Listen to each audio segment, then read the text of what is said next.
Thomas here with Much Props, going to give you another how-to video. Today I am building something historical. Well, I'm not claiming that it's historically accurate, I'm just saying that it's based off of something historical.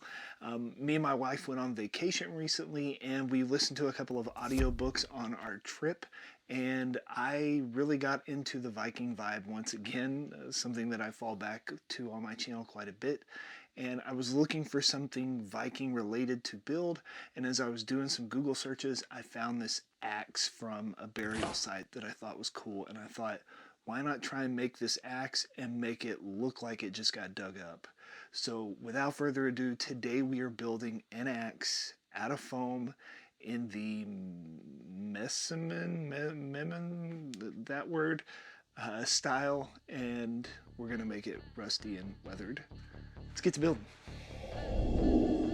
Initially, I was thinking of doing Mjolnir and telling the story of how Thor got his hammer, something that we heard on the audiobooks we listened to on our vacation. Then I thought about some cool ceremonial Viking masks that I'd been seeing on social media feeds by a guy named Ulf Wood Art. And then I stumbled on this axe head found in Mammen, Denmark, dating around 970 AD. It now sits in Copenhagen's National Museum. I was able to find a drawing of the carvings on the blade, modified bits of it, converted it to an SVG, and let my laser cutter cut out the pattern after googling the range of how large this axe head and handle should be. Mine ended up being about 9 inches on the axe and 18 inches on the handle, probably slightly bigger than what it actually was.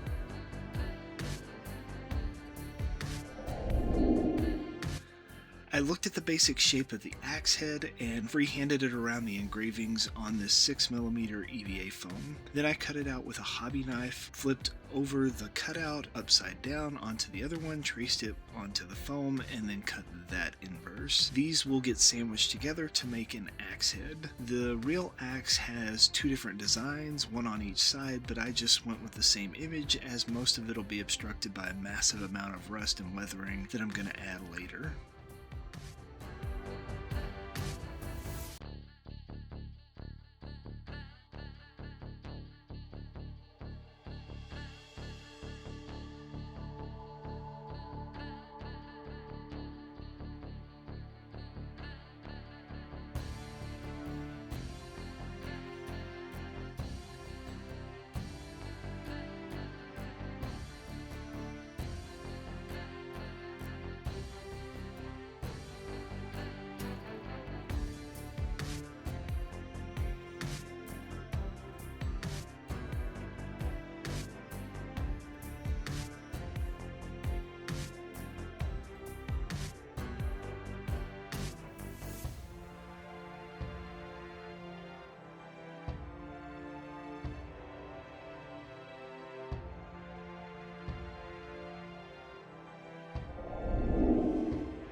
For the handle, I'm just going to cut 3 strips of 10mm EVA foam and stack those together, but by themselves they would be just a little bit flimsy, and me being the stereotypical man with a weapon, I want to be able to swing it around from time to time without it bending over like a wilted flower. So I have this heavy duty wire that I'm going to glue into some grooves that I cut in the middle piece of the 10mm foam. This will get super glued into place, and then all 3 strips will be glued together with some contact cement. I do a similar thing with the axe head, adding a support wire to make it sturdy.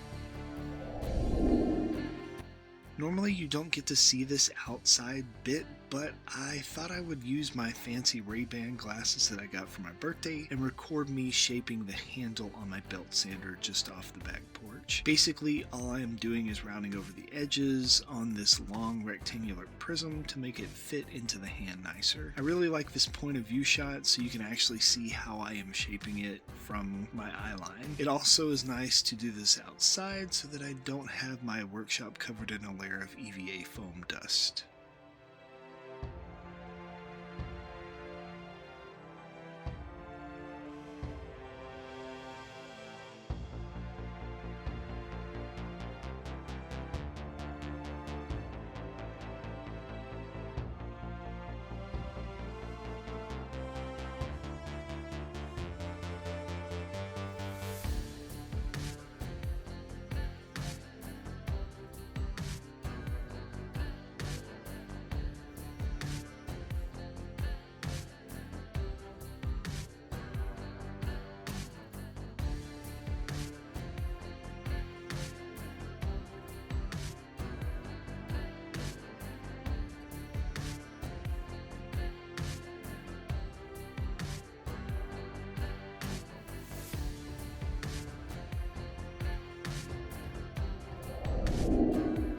With the basic shape of the handle now carved out, I can go ahead and start adding the dried out, cracked up wood texture onto this thing. I make an initial pass with my rotary tool to make the surface a bit more uneven and organic. Then I take a hobby knife and gouge a bunch of lines down the handle. Then all you have to do is heat it up with a heat gun or blowtorch to make the lines pop and kind of separate out.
While I really like the design that is carved into the foam, all the areas around it are way too pristine for centuries-old prop replicas. I cut a wedge into the blade end to make it look like the axe has been sharpened at one point. Then I randomly hit spots over the axe head with my rotary tool to make the surface uneven. I also go ahead and put lines on the parts like it's been hit with an object and taken battle damage. I'm not trying to make it exactly as the axe head found in the burial site, but I do want to mimic the picture slightly and make it look weathered. I prefer my props to not be pristine. I just think they look more legit all messed up. It tells a story of where the piece has been.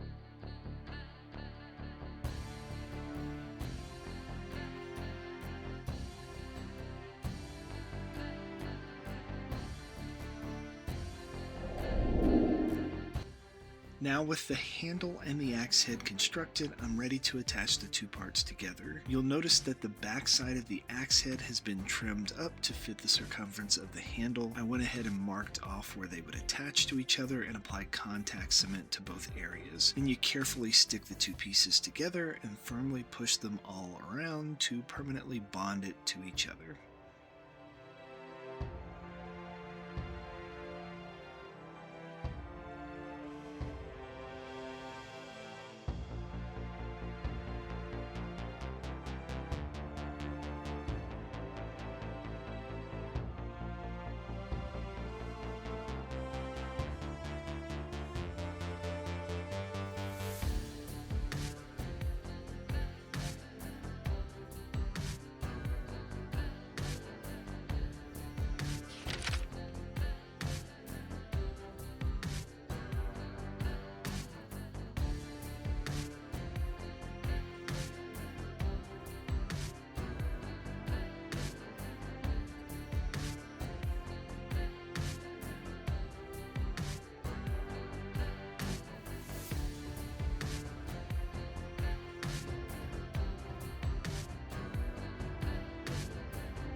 2 coats of Plasti-Dip.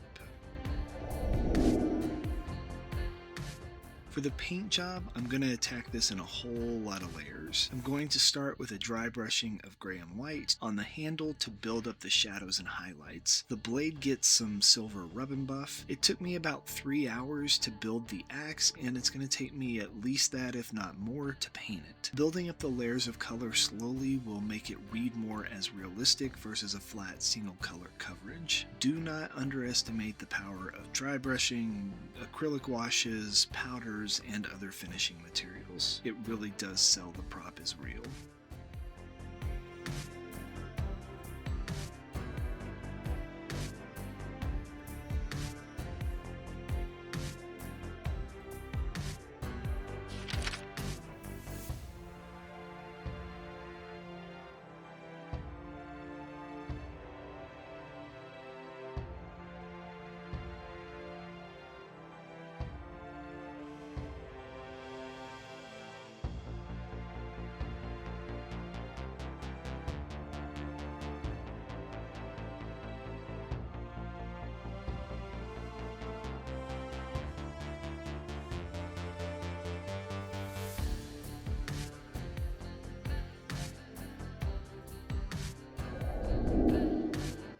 I watch a lot of different channels here on YouTube, and I see a lot of model kit / miniature figurine painters using this technique on rocks and wood, where they start with a black and white or a zenithal highlight, and then add splotches of random color to the base layer. Then they add washes over the top of that in the actual color they want to get better variations. These variations in the undertones of the paint job will give a nicer subtle difference in the color gradients across the piece. So I'm gonna give this a go. I splatter on some blues and greens and yellows to the handle and let it dry before the next layer of paint.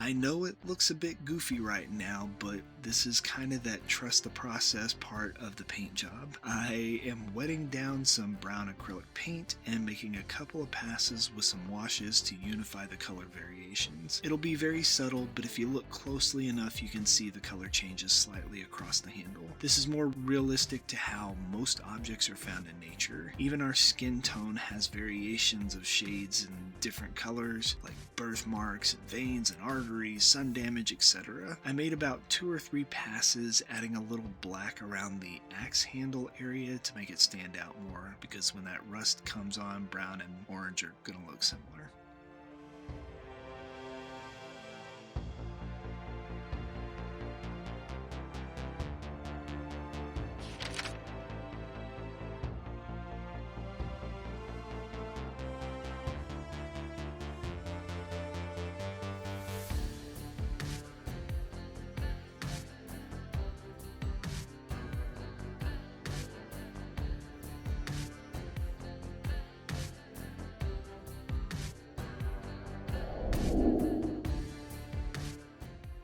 Now for the axe head. I'm about to rust this thing up completely. I like to use a 3-part paint treatment by Modern Masters, not a sponsor. It comprises of an orangish brown primer layer, a iron layer that puts actual metal flakes of paint onto your piece, and there's an activator spray layer that will begin the rustification. I put on 2 layers of the primer, and because I am impatient, I hit it with a blowtorch and a heat gun to speed up the drying time.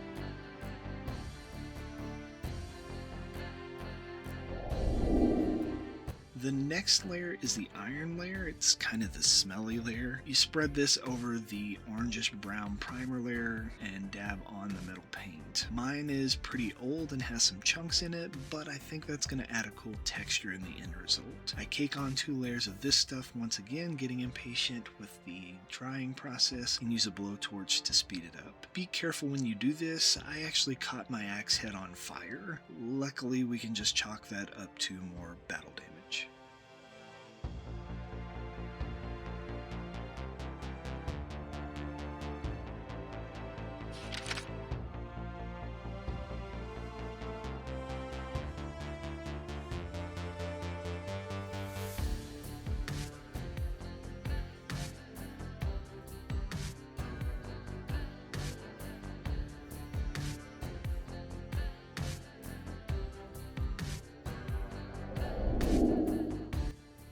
The last step in the 3-step process is the spray bottle labeled rust. It's the activator mixture that will begin the rust of the metal flakes on the iron in the previous layer. I find that it works best if you make an initial spray, let it dry a little bit, then go over it again with another spritz. I've never been disappointed in the variations and colors I get from this stuff, and it just sells as real because it is real. If you wanted to, you could seal the rust with varnish or a clear coat, but just know that that'll darken the appearance up and maybe even give it a weird sheen. I like to leave mine as is, and if someone picks it up, they get the real tactile feel of actual rust powder on their hands.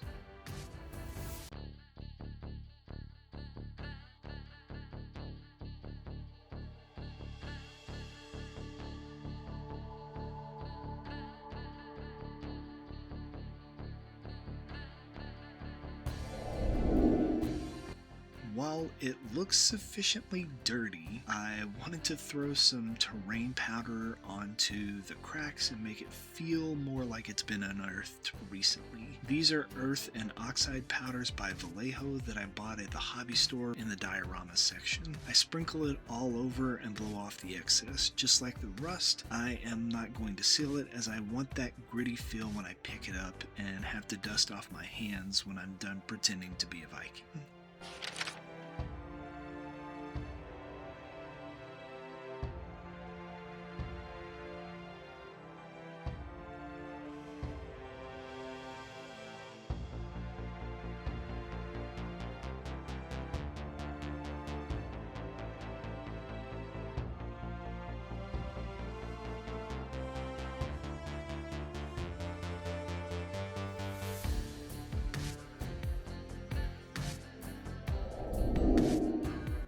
As I looked at this thing, I still feel like it's not dirty enough. Now the blade looks good, but the handle needs just a little something extra caked onto it. So I went outside, touched grass, and scooped up some dirt into a cup. I took that cup of dirt inside, mixed it with a little bit of matte Mod Podge, and slathered that slurry in random spots on the axe. And with that, this tribute to the past is complete. To look at it, you would think it's a real piece of metal and wood. The second that you pick it up, you realize your eyes have been deceived. And that's kind of the beauty of prop making with foam. I hope you learned something on this deep dive into my obsession with Viking Age and my obsession with rusting stuff up. See you next week for another prop making adventure.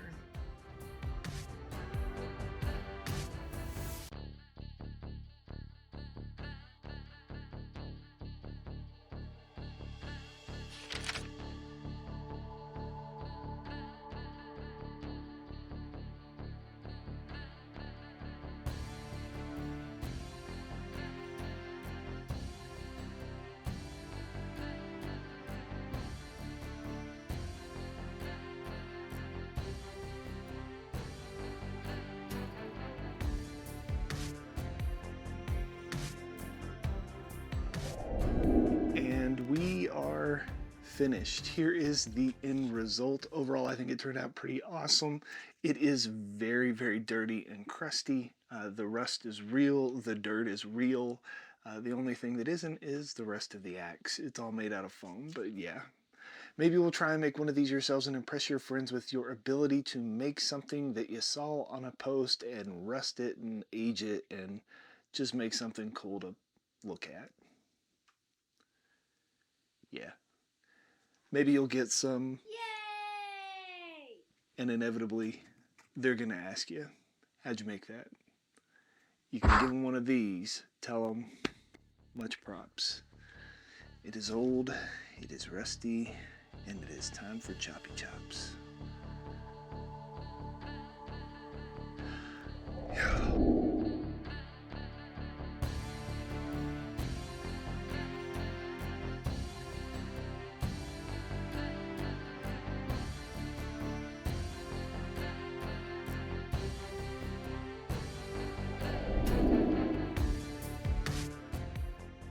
If you enjoy what I do here on YouTube and you want to see more builds like this one, please consider joining these awesome people listed here with me over on my Patreon to build a bigger, better, more creative community together.